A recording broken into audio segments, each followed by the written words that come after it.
Hello, my name is Rachel, and I need to tell you about the day my entire world collapsed and then rebuilt itself in the most unexpected way. Picture this. I'm standing in a funeral home in Denver, Colorado, staring at two tiny white caskets that hold my twin baby boys. The silence is deafening, except for muffled sobs and whispers. I can feel the accusatory stares from my husband's family burning into my back like hot coals. My mother-in-law, Patricia, moves from person to person like a spider weaving her web, whispering her poison, then looking at me with that manufactured pity I've come to despise. Nobody knows the truth. Nobody suspects what really happened to my babies. That is, until my 5-year-old daughter tugs on the pastor's sleeve and says words that will haunt me forever. Words that finally expose the monster who had been living in our home. Before we embark on this incredible journey together, I have a small heartfelt favor to ask. Please subscribe to my channel, give this video a thumbs up. It costs you nothing but means the world to me, and let me know in the comments which beautiful corner of the world you're watching from. Your support truly makes all the difference. Sometimes the people we trust most are the ones capable of the greatest betrayal. What I'm about to share with you isn't just a story about loss. It's about how a child's innocent voice can shatter years of carefully constructed lies and bring justice to the most vulnerable victims of all. Before I met Marcus, my life was predictably ordinary. I was 26, working as a marketing coordinator for a tech startup in Austin, Texas. My days were filled with campaign strategies and client presentations, my evenings with yoga classes and dinners with college friends. I had a cozy apartment near downtown, a reliable Honda Civic, and dreams that stretched no further than maybe making senior coordinator by 30. Romance wasn't even on my radar when I met Marcus at a charity fundraiser for the local animal shelter. He was tall with gentle green eyes and this infectious laugh that made everyone around him smile. We talked for hours that night about everything from travel dreams to childhood pets. Marcus was successful too, a civil engineer with his own consulting firm. He seemed grounded, intelligent, and genuinely interested in my thoughts and opinions. What I didn't realize then was that Marcus was an only child who had been completely dominated by his mother his entire life. Patricia had raised him alone after her husband died when Marcus was just 6 years old. Their relationship seemed touching at first. The way he called her every single day, how she beamed with pride whenever anyone mentioned his accomplishments, how she kept his childhood bedroom exactly as he'd left it when he moved out. Our relationship moved quickly. Within 8 months, we were discussing marriage. Marcus proposed during a weekend trip to Lake Tahoe, and I said yes without hesitation. That was when I first noticed something unsettling about his relationship with his mother. Before even calling my parents with the good news, Marcus immediately called Patricia. He put her on speakerphone, and her first response wasn't congratulations or excitement for us. Instead, she asked, "Did you use the ring we picked out together?" Not the ring he had chosen, the ring they had selected. I felt a chill run down my spine, but I pushed the feeling aside. The wedding planning revealed more red flags that I stubbornly chose to ignore. Patricia had strong opinions about absolutely everything: my dress, the flowers, the venue, even the font on our invitations. When I selected a simple, elegant gown from a local boutique, she sent me links to more elaborate ones from expensive stores, saying Marcus deserved to see his bride looking absolutely stunning, not just adequate. When I chose wildflowers for my bouquet because they reminded me of my grandmother's garden, she pushed for formal roses because they were more appropriate for photographs. Marcus always played mediator with the same tired refrain, "Mom just wants our day to be perfect." To keep the peace, I compromised on many things.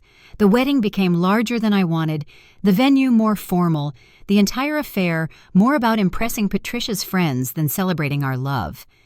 After our honeymoon in Napa Valley, the real issues began. We had purchased a charming craftsman house in a quiet neighborhood, and I was excited to make it our own. Patricia visited our new home within the first week and immediately started rearranging furniture, claiming she knew how Marcus likes things organized. She criticized my cooking, often bringing over casseroles because Marcus needs proper nutrition for his demanding work schedule. She even commented on my housekeeping, running her finger along windowsills and sighing dramatically when she found dust. Marcus never saw any problem with this. "Mom just wants to help," he would say. "She raised me alone after Dad died. She just wants to stay involved in my life." I tried to be understanding, to see it from his perspective, but the constant criticism was slowly eroding my confidence. 2 years into our marriage, I became pregnant with Emma. I was overjoyed, and Marcus was ecstatic. Patricia, however, immediately positioned herself as the ultimate authority on pregnancy and childcare.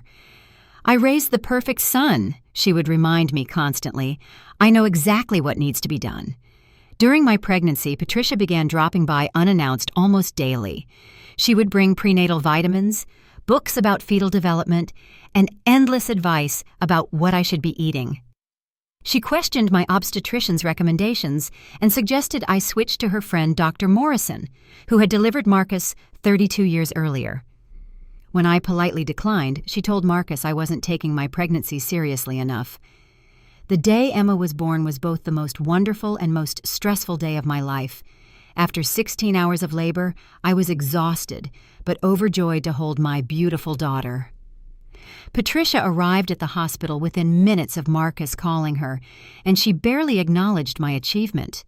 Instead, she immediately took charge, instructing the nurses about how Emma should be swaddled and questioning the pediatrician about every single detail of her care.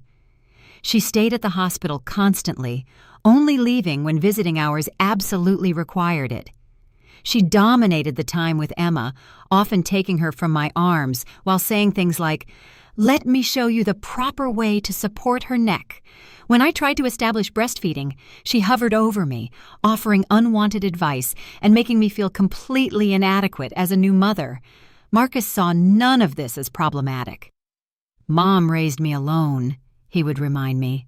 "She knows what she's doing. You should be grateful for her experience and help." But it wasn't help. It was complete control, and it was systematically undermining my confidence as a new mother, making me doubt every instinct I had about caring for my own child. When we brought Emma home from the hospital, Patricia began visiting daily without invitation. She questioned every single decision I made: the temperature of the nursery, the brand of diapers I preferred, even how I dressed my daughter. When Emma cried, Patricia would immediately swoop in, taking her from me and cooing, "She just needs her grandmother's special touch." As Emma grew, the situation became unbearable. Patricia disagreed with my approach to introducing solid foods, my decision to return to work part-time, and even the books I read to my daughter. She bought clothes I had specifically decided against and brought toys that weren't age-appropriate.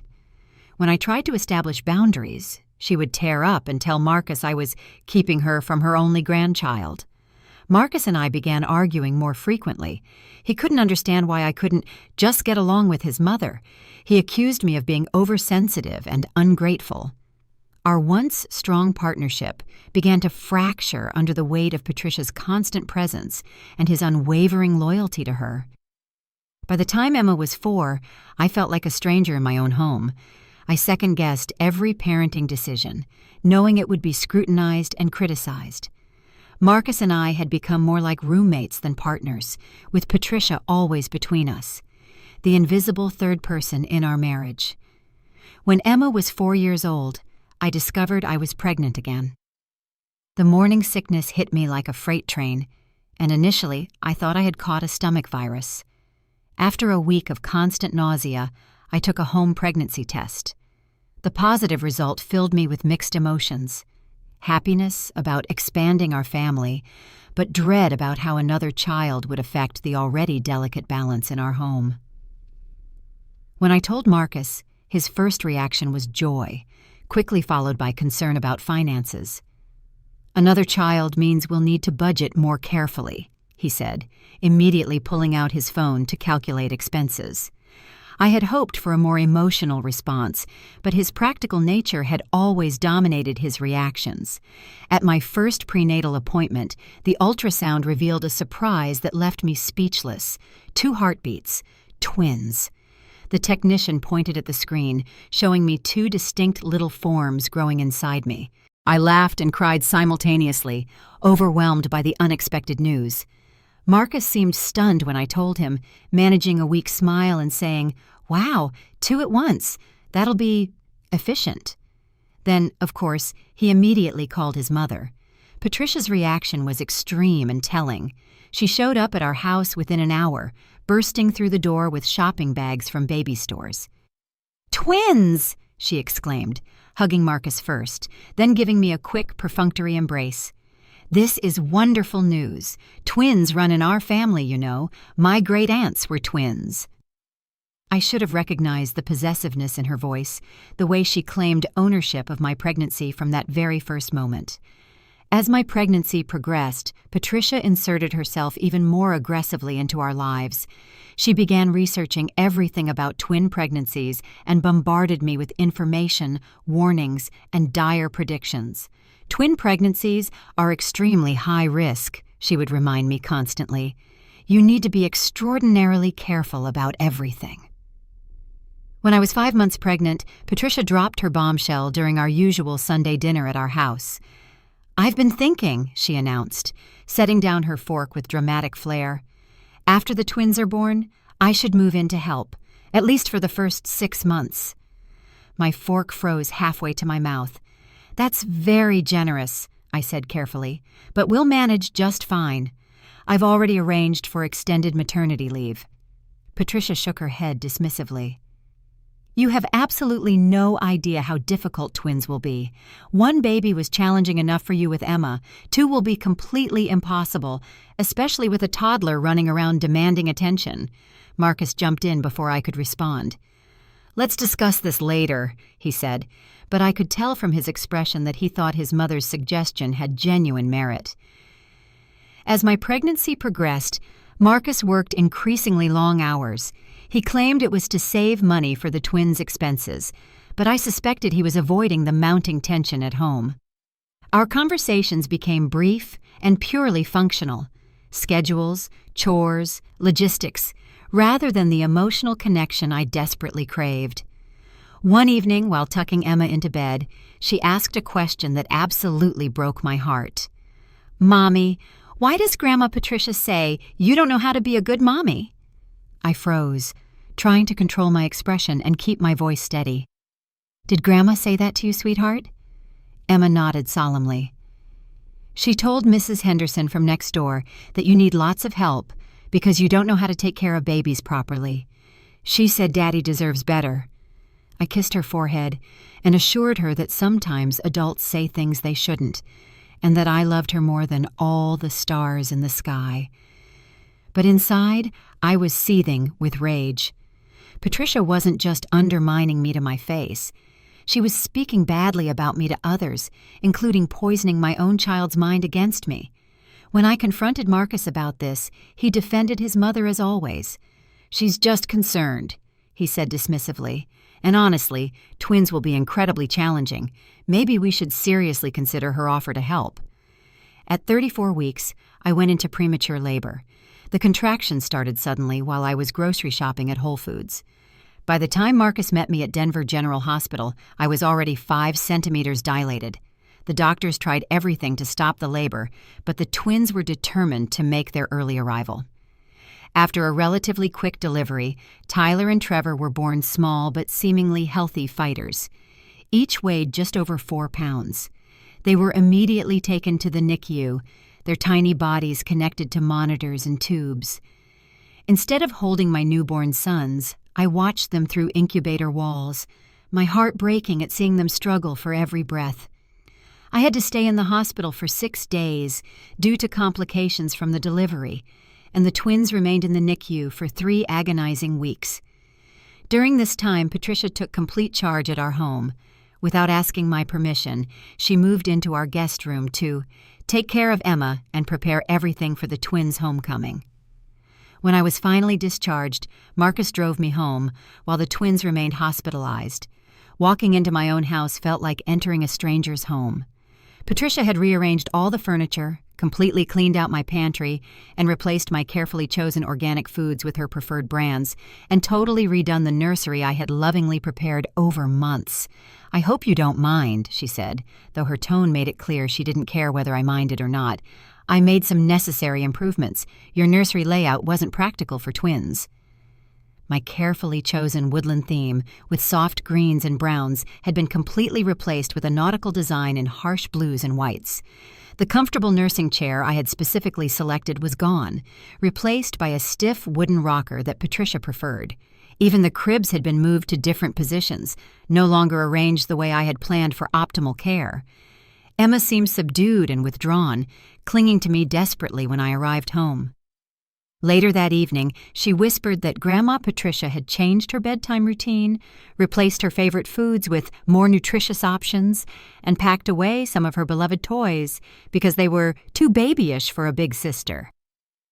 Marcus saw absolutely nothing wrong with any of these changes. "Mom has been absolutely amazing," he said with genuine admiration. "I honestly don't know how we would have managed without her taking charge like this." When Tyler and Trevor finally came home after 3 weeks in the NICU, they required round-the-clock care. Both had mild jaundice that needed monitoring, and Trevor had slight breathing issues that required careful attention. Tyler struggled to gain weight despite seeming to eat adequately. Patricia immediately established herself as the ultimate authority on their care. "I can see these boys will need extra special attention," she declared with satisfaction. "It's a very good thing I'm here to help." When I tried to establish a feeding routine based on the NICU guidelines, Patricia interfered constantly. When I wanted to hold and bond with my babies, she often had them first, claiming she was just helping. She criticized my swaddling technique, my burping method, even how I changed their diapers. The twins were not easy babies by any measure.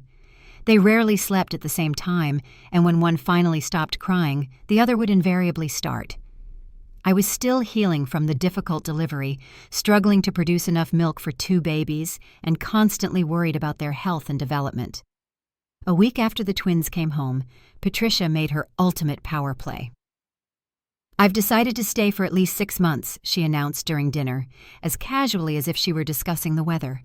"Clearly you need the extensive help, and these precious boys need their grandmother's experienced care." I looked desperately to Marcus, expecting him to at least discuss this major decision with me privately first. Instead, he nodded in complete agreement. "That would be fantastic, Mom. We definitely need all the help we can get right now." I felt like I was drowning, losing complete control of my home, my children, and my marriage. But I was too exhausted and overwhelmed to fight back effectively.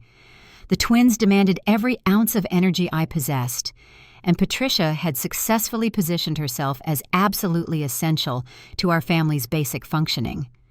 As the weeks passed, I began noticing deeply concerning patterns with Tyler and Trevor. Despite being premature babies who should have been gradually catching up developmentally, they seemed to be lagging further behind. Both boys were unusually lethargic, rarely fully alert even during feedings. They weren't gaining weight as expected, despite consuming what appeared to be adequate amounts of formula and breast milk. When I expressed my growing concerns to Marcus, he brushed them off completely. "All babies develop differently," he said dismissively, "and preemies take much longer to catch up to full-term babies." But my maternal instincts were screaming that something was terribly wrong. I wanted to take them to our pediatrician immediately, but Patricia disagreed strongly. "You're being completely paranoid," she said with obvious irritation. "I raised Marcus as a single mother, and he turned out absolutely perfectly. These boys just need time and consistent care, not doctors poking and prodding them unnecessarily." Marcus, as always, sided completely with his mother. "Mom has infinitely more experience with babies than both of us combined," he reminded me. "If she isn't worried, we probably don't need to be either." But I was worried. I was terrified, actually.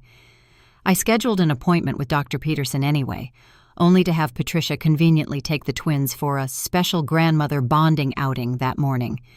When I called her frantically, she claimed she had completely forgotten about the appointment and was already at the park, though it was a frigid 30-degree day, hardly suitable for fragile premature infants.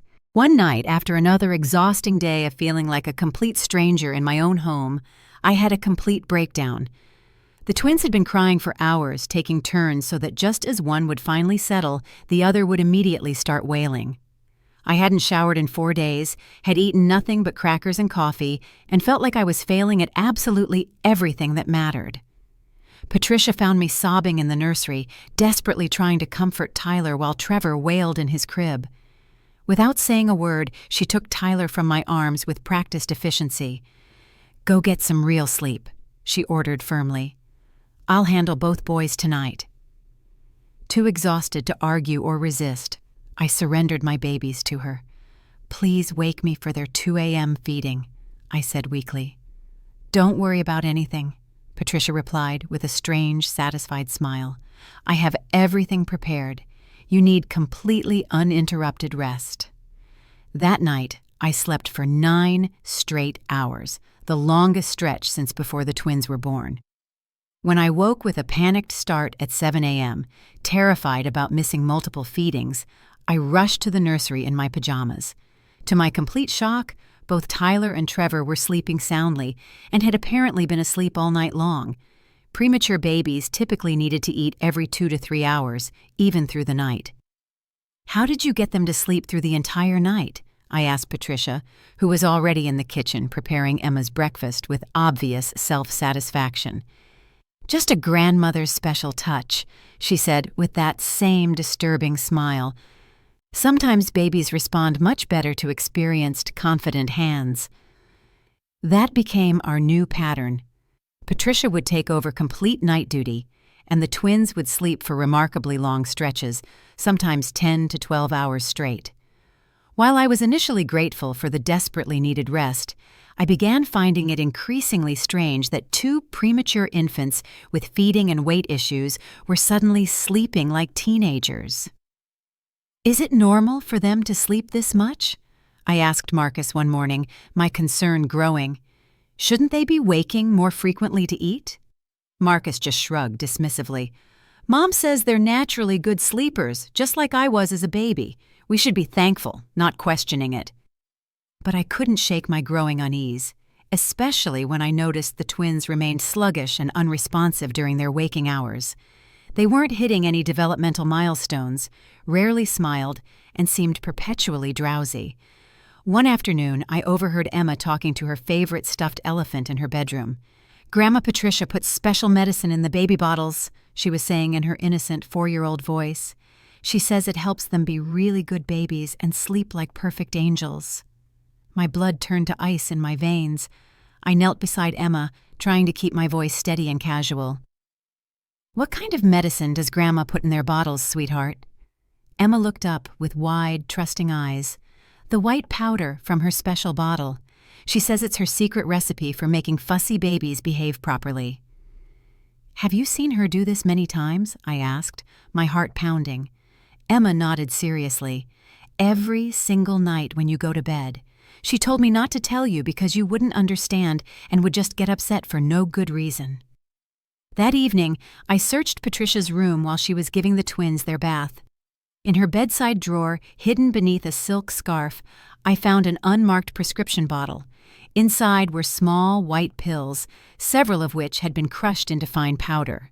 When I confronted Patricia with the bottle, she was immediately indignant and defensive. "Those are my calcium supplements," she snapped angrily, "for my osteoporosis. I cannot believe you would snoop through my personal belongings like some kind of criminal." "Why are some of them crushed into powder?" I demanded. "Because they're large and difficult to swallow whole," she replied smoothly, meeting my eyes without flinching. "Really, Rachel, your paranoia is getting completely out of hand. Perhaps you should talk to a mental health professional about these serious trust issues." I showed the suspicious bottle to Marcus that night, my hands trembling with fear and rage. "Something is definitely wrong," I insisted desperately. "The twins sleep way too much. They're constantly lethargic, and now I find this mysterious medication. I think your mother is giving them something dangerous." Marcus examined the bottle briefly and handed it back dismissively. "These are Mom's supplements. She's taken them for years for her health." His voice grew cold and accusatory. "I think you're experiencing serious paranoia from postpartum depression. It might be best if you see a psychiatrist immediately." "What about what Emma said about powder in the bottles?" I pressed, grasping for any support. Marcus sighed heavily with obvious irritation. "Emma is 4 years old, Rachel. She makes up elaborate stories constantly. Last week she insisted there was a unicorn living in her closet and demanded we leave it carrots." I felt utterly alone, completely gaslit by both my husband and his mother. With only the word of a 4-year-old child to support my growing suspicions, I began monitoring the twins more closely, insisting on preparing all their bottles myself and keeping them within my sight constantly. Patricia watched me with narrowed, calculating eyes, but said nothing directly. Marcus complained that I wasn't allowing his mother to help enough. "She's only here to support our family," he argued. "You're making her feel completely unwelcome and unappreciated." For several days, I managed to keep Patricia away from the twins' bottles entirely. During that time, they began showing more normal alertness, cried more frequently during the night, and seemed more like typical babies should. This only strengthened my terrifying suspicions. Then one night, completely exhausted from the increased night wakings, I fell into an unusually deep sleep. When I woke at dawn, I realized with horror that I hadn't heard the twins cry once during the entire night.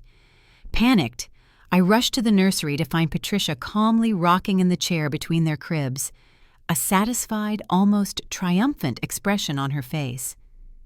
"They slept absolutely wonderfully," she said softly, with obvious pleasure. "You see, when you stop interfering with people who know what they're doing, everything runs much more smoothly."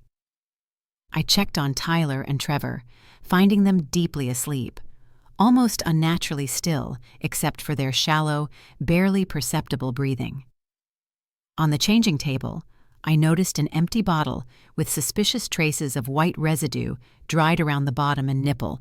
The next morning changed everything forever.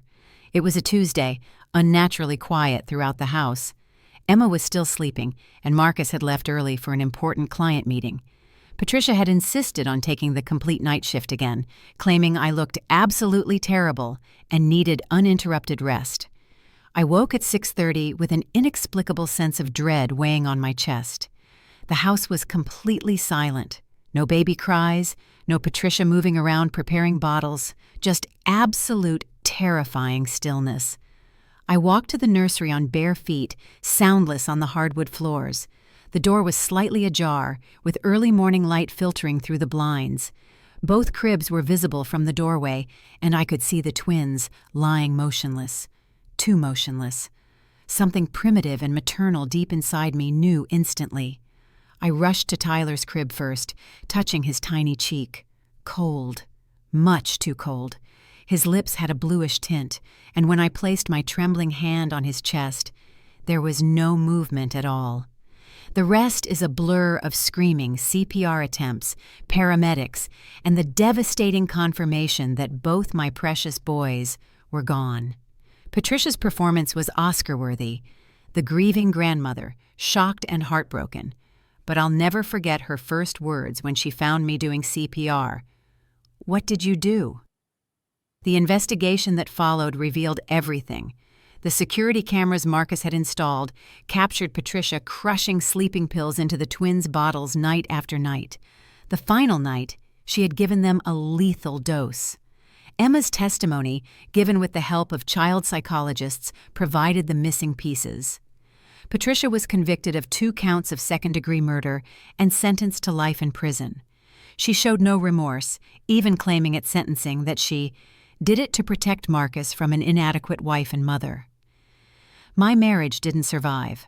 Marcus couldn't live with the guilt of choosing his mother over his family. We divorced, and he moved across the country. Emma and I started fresh in Seattle, where I became a victim's advocate, specializing in cases involving family psychological abuse.